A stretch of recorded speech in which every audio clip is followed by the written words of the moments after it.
C'est la priorité des priorités. Le président de la République, son Excellence Félix-Antoine Tshisekedi Tshilombo, l'a dit avant le Premier ministre. Le Premier ministre, le jour même de sa nomination, quand il avait parlé à la presse, l'avait dit. Et là, il insère ça dans son programme, le martèle au niveau du Parlement. Oui, c'est la priorité de priorité, qu'il faut absolument stabiliser l'Est du pays. Et parce que vous savez, sans paix, sans sécurité, un développement est difficile. Et puis il faut aussi voir comment, pendant des années, depuis des années, je dirais même plusieurs décennies, l'Est du pays a engouffré des milliards de dollars pour justement nous rétablir la paix et la sécurité. Nous vivons toujours dans la tourmente à l'Est. Il est temps. C'est une des priorités, en tout cas, du gouvernement, et qui sous-tend tout le reste, en fait. Moi, je ne pense pas que l'annonce, la présentation du programme du gouvernement est le lieu et le moment pour donner des détails chiffrés, le chronogramme. Ça va venir. On donne les grandes lignes, on donne la vision, on donne l'ambition qu'on poursuit pour le pays. Et là, l'ambition, elle est grande, elle est forte à la dimension de notre grand pays qu'est la République démocratique du Congo, de faire de ce pays un État fort, prospère, solidaire. Oui, mais les détails, bon, on ne va pas tarder à les avoir. Oui. Et là encore, je me réfère à ses propos prononcés lorsqu'on l'a nommé. Il avait dressé les grandes lignes de ses priorités. À l'époque, il avait parlé de justement la sécurité, la paix à l'Est, il a parlé de l'éducation, il a parlé de la santé, il a parlé de l'agriculture. Mais il disait, toutes ces ambitions, tous ces défis ne pourront pas être relevés si nous n'avons pas les moyens de notre politique. Les moyens de la politique du gouvernement, c'est quoi? Avoir de l'argent, avoir des revenus suffisants. Et les revenus suffisants, comment peut-on les obtenir? En luttant notamment contre la corruption. Vous vous souviendrez que l'ancien conseiller spécial du président Kabila à l'époque, Luzolo Bambi, qu'est-ce qu'il avait dit? Il avait dit que nous perdons chaque année 15 milliards de dollars. Qui s'évapore, évasion fiscale, corruption. Il avait parlé de la corruption comme un cancer dans ce pays. Donc, effectivement, bonne gouvernance, lutte contre la corruption, et puis il nous faut absolument une réforme fiscale pour pouvoir justement accroître les recettes fiscales dans ce pays. Le travail que fait l'IGF, c'est un travail de titan. Et c'est là où on se rend compte tous les jours comment ce pays est gangréné par la corruption. En venant à votre émission, à notre émission à laquelle je participe, j'ai suivi une émission dans une radio de la place sur l'éducation, sur comment il y a la corruption et comment le ministre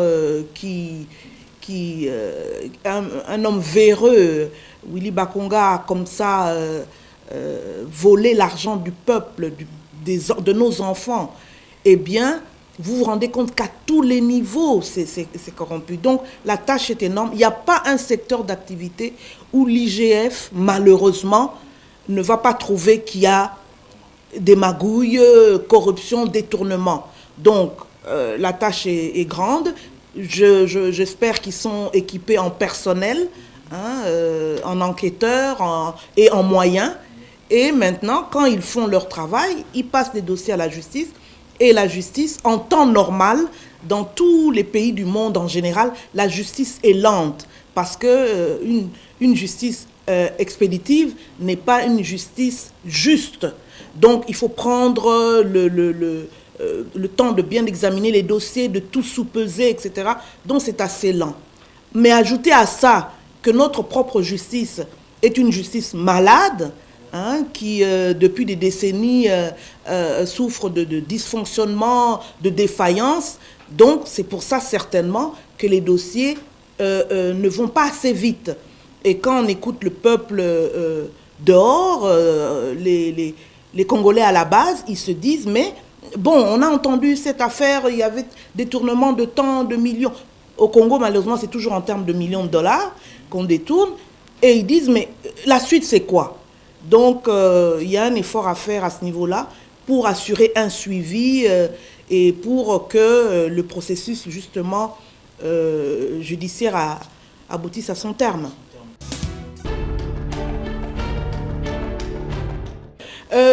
Effectivement, 32 ou 36 milliards de dollars, c'est une somme énorme, mais c'est peu pour les défis à relever dans ce pays. Il faudrait même plus. Bon, maintenant la question que tout le monde s'est posée quand on a entendu ce chiffre, est-ce que c'est réaliste? Comment va-t-il y arriver? Bon, je pense que lui et son équipe y ont réfléchi. Et en tout cas, si nous avons bien qu'on ne voudra peut-être pas l'appeler comme ça, mais si nous appliquons la rigueur dans ce pays, la rigueur dans la gestion, si l'État réduit ses dépenses, le train de vie de l'État diminue, si réellement il y a une lutte acharnée, soutenue contre la corruption, eh bien, ça pourra dégager des recettes. Et puis, ensuite, évidemment, il y a la fiscalité. J'appartiens au Conseil économique et social de la RDC et récemment, nous avons, la commission ECOFIN du Conseil économique et social a fait une étude très élaborée sur la circulation routière et a montré, c'était effarant de voir, combien d'argent l'État congolais perd en ne sanctionnant pas, en ne faisant pas payer des amendes à tous les citoyens qui ne respectent pas le code de la route. Et je n'ai pas les chiffres en tête là en ce moment, mais c'était effarant. Si l'État congolais avait des mécanismes bien établis, efficaces, huilés, pour pouvoir sanctionner quand quelqu'un ne respecte pas le code de la route, lui faire payer les amendes, eh bien, ça pourrait nous rapporter des millions de dollars. Donc, il y a pas mal de secteurs où l'État peut récupérer de l'argent. Donc là, vous parlez déjà de la diversification de l'économie. Voilà, la diversification des sources, des recettes du pays, des revenus du pays. Parce que quand vous me dites 36 milliards de dollars, comment on va faire pour obtenir ça? 36 milliards de dollars, oui, on peut obtenir ça. Je ne suis pas une spécialiste, mais moi je me dis, en suivant juste l'actualité politique et économique de notre pays et sociale, on peut se dire s'il y a un effort à faire. Et le Premier ministre l'a dit, avec une bonne gouvernance, la lutte contre la corruption. Et il a ajouté, si je ne m'abuse, si les membres du gouvernement travaillent efficacement, eh bien, on va pouvoir boucher les fameux, comment on les appelle, les coulages des recettes et une bonne réforme fiscale, on pourra s'en sortir.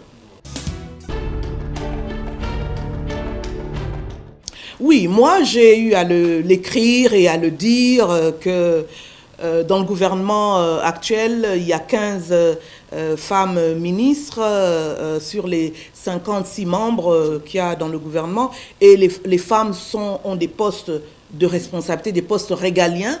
Il ne faut pas minimiser cela. Nous avons une vice-premier ministre en charge de l'environnement, par exemple. On a 3 ministres d'État, donc ça commence à venir. Et donc en tout, il y a 27% de femmes dans le gouvernement. Mais j'ai salué cela et j'ai encouragé d'ailleurs mes sœurs ministres aujourd'hui de faire du très bon travail, de nous honorer là où elles seront. Mais je dis aussi que 27%, ce n'est pas 30%. 27%, ce n'est pas 50% comme le stipule la Constitution en son article 14. Donc il y a encore des efforts à faire, mais je pense que j'ai le sentiment que le chef de l'État, le Premier ministre ont comme priorité, il l'a d'ailleurs mentionné, l'autonomisation de la femme, mais ça ne devrait pas seulement se limiter à ses fonctions au niveau politique. Je dis toujours, il y a aussi le domaine économique. Dans la gouvernance économique, on devrait aussi voir des femmes. Donc, dans les prochaines nominations aux entreprises, on espère, on verra des femmes de tête, entrepreneurs, il y en a. Et je dis aussi, dans la gouvernance internationale, ça je le martèle, je dis que ce n'est pas normal que la RDC, nous ne soyons pas bien représentés au niveau international, dans les institutions internationales. Nous sommes le plus grand pays francophone. Combien de Congolais à des postes de responsabilité y a-t-il à la francophonie? Il n'y en a pas. Je viens de l'ONU, je suis ancienne fonctionnaire des Nations Unies, j'y ai passé près de 24 ans. Eh bien, non, j'étais l'une des rares à ce genre de poste de responsabilité dans le cabinet du secrétaire général Kofi Annan. Et après cela, bon, il n'y a pas de Congolaises, il y a peut-être quelques Congolais, mais toujours pas à des postes de responsabilité au niveau de la gouvernance internationale. Il faut absolument que nous travaillions là-dessus. Et là... Non, tout à fait ça. Ça n'arrive pas à avoir des fonctionnaires, des hauts fonctionnaires dans des institutions internationales comme l'ONU, comme la francophonie ou même au niveau de la SADC, de la CEAC, tout ça. Ça n'arrive pas par hasard. Les pays, les gouvernements font un effort rationnel, un effort réfléchi, délibéré. On scrute les vacances de poste et on se dit, mais tiens, dans telle année, autant d'années, on pourra positionner un Congolais compétent avec un bon parcours, etc. Ça se réfléchit. Moi, j'étais à l'ONU, vous savez qu'on a d'ailleurs établi à peu près les jeunes aujourd'hui, 75% des jeunes, comment ils obtiennent leur premier travail, etc. C'est parce qu'ils ont fait des stages où ils se sont fait remarquer, etc. Eh bien, laissez-moi vous dire, j'ai passé donc 24 ans aux Nations Unies. Je peux vous dire que peut-être sur les 24 ans, j'ai vu que 3 Congolais stagiaires dans le domaine politique. Or, ça, c'est un effort à faire. Les stagiaires aux Nations Unies ne sont pas payés. Donc, il faut un appui du gouvernement ou d'une institution privée qui aurait les moyens de pouvoir identifier des jeunes Congolais au profil intéressant et valable et dire, bon, nous les envoyons, nous sollicitons pour eux et avec leur implication des stages au niveau des Nations Unies. Et puis, quand ils seront là pour faire leur stage de 2, 3 mois, voire 6 mois, eh bien, on leur donnera des moyens de subsistance, etc. etc. Et c'est comme ça qu'on bâtit. Et non se dire... et puis, il y a un autre moyen de rentrer aux Nations Unies. Il y a les fameux concours qu'on organise au niveau de chaque pays. Depuis combien de temps la RDC n'a pas demandé qu'on organise aussi dans son pays des concours de recrutement? Tout ça, il faut... alors que les pays africains de l'Afrique de l'Ouest, ils sont très, très, très avancés, très vigilants sur ces questions-là. Dans leur ministère des Affaires étrangères, il y a toujours une cellule ou une division qui suit de près. Hein. Si aujourd'hui je demande, bon, il va peut-être prendre ses fonctions, il ne le sait pas, mais même à l'équipe qui va l'entourer, combien y a-t-il de fonctionnaires congolais aux Nations Unies? Pourront-ils me dire et à quel niveau? Et quand nous y sommes, en général, on y rentre par nos propres capacités, nos propres efforts, mais on n'est même pas soutenu par le pays. Et encore moins par notre ambassadeur sur place. L'ambassadeur, par des moyens cachés, comme on dit, comme c'est l'habitude au Congo, va plutôt essayer de vous noyauter, malheureusement. Et ça m'est arrivé, donc je sais de quoi je parle.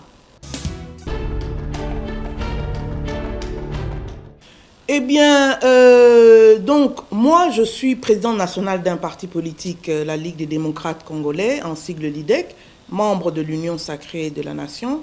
Et laissez-moi vous dire que même si je n'étais pas de l'Union sacrée, j'aurais dit à tous ces sceptiques, eh bien, si nous-mêmes, Congolais, nous ne croyons pas en notre pays, qui va y croire?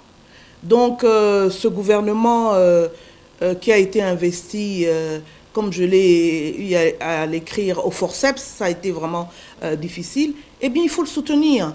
Et ne pas dire, oui, c'est irréalisable, juste des intentions. Eh bien non, même si vous dites la tâche va être difficile, est-ce qu'il n'y a pas trop de priorités? Eh bien, il faut donner à ce gouvernement sa chance, il faut soutenir ce gouvernement, il faut, en même temps que nous soutenons, il faut être vigilant. Hein, et ce n'est pas seulement aux journalistes de poser des questions aux politiques, etc., ou bien au Parlement. C'est à nous, aux autres aussi, citoyens. Et aujourd'hui, la tâche est peut-être un peu plus aisée pour tous citoyens congolais que nous sommes, parce qu'on peut le faire aussi à travers les réseaux sociaux. On peut écrire, on peut, si on sent qu'on ne nous entend pas, on peut faire des marches. Hein. Aujourd'hui, comme je dis toujours, la parole s'est libérée. C'est pas comme dans le temps, quand vous sortiez pour une marche, vous ne saviez pas si vous alliez revenir vivant. Non, non, non, ça, il faut quand même pas exagérer. Je ne dis pas que c'est parfait, mais c'est bien, on voit bien que les choses, même la représentante du secrétaire général des Nations Unies, la partante Léla Zerougui, a eu à le dire. Elle dit en 2018, j'arrive ici, eh bien, quand les gens marchaient, on savait qu'il y aurait un bilan de morts, de blessés. Elle dit aujourd'hui, ce n'est plus le cas. Donc il faut saluer ce qui se passe bien, même si vous n'êtes pas pris dans l'équipe actuelle. En tout cas, moi, je leur souhaite beaucoup de courage, bonne chance. Je suis impatiente de les voir en action. Et en tout cas, moi, ce que je demande au Premier ministre, c'est enfin de nous établir un mécanisme d'évaluation de ces ministres. Parce que le chef de l'État avait parlé de ça pour l'ancien gouvernement. Mais ils sont partis, il n'y a pas d'évaluation. Donc, je pense que si les ministres eux-mêmes savent d'ailleurs, ah oui, on va nous évaluer régulièrement, par exemple, je suggère, au bout des 100 jours, qu'on nous donne un premier bilan. Et là, le rôle de la communication est important aussi. J'espère que l'actuel ministre de la Communication sera un peu plus proactif, hein, pour donner des informations, pour anticiper les événements, etc., pour que nous comprenions ce qui se passe, comment les choses vont avancer dans le pays. C'était votre dernier mot. Merci, Madame Angèle. C'est moi qui vous remercie.